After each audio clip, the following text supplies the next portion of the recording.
To spiritual relation of nature. Banner చినిగిపోయింది గాలికి.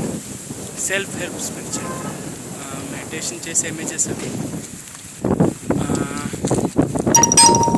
మొన్న 16th ఫిబ్రవరికి నేను పంచభూతాల దీక్ష తీసుకున్నా. దీక్ష బట్టలన్నీ చెట్టు కట్టేవి అని మా గురువుగారు చెప్తే కట్టేసాను.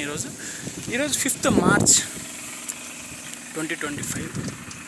ఈ గుట్ట మంచి వచ్చారు. ధర్మం కోసం వెళ్తున్నా. ఎవరు శాశ్వతం కాదు భూమిపైన. నేను ప్రశాంతంగా ఉన్నా, ఇక్కడ ఎప్పుడో మా గురుగారు బ్లెస్సింగ్స్ ఉన్నాయి. బ్యానర్ కింద వచ్చింది. ప్రకృతి తన పని తను చేస్తుంది.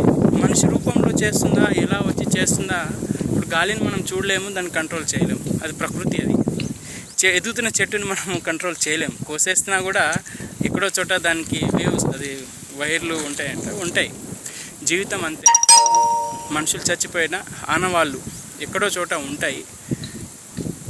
1000 సంవత్సరాల క్రితం DNA ఎలా టెస్ట్ చేస్తున్నావో, మా పూర్వీకులు నడిచిన ఇది వాళ్ళ భూమి, వాళ్ళు నడిచిన భూమి అంటే నేనేదో చేయట్లా, మా పూర్వీకుల పేరుతోనే ఉంది. గ్రాబ్ అయ్యింది కాబట్టి నా వాటా ప్రకృతిలో ఏదైతే గ్రాబ్ అయ్యిందో, గ్రాబ్ అయిన భూమిలో నా వాటా నేను అడుగుతూ ఉన్నా. గ్రాబ్ అయిన భూమిలోనే నేను దర్శనానికి వెళ్ళట్లేదు. ఈరోజు 5th మార్చ్ 2025.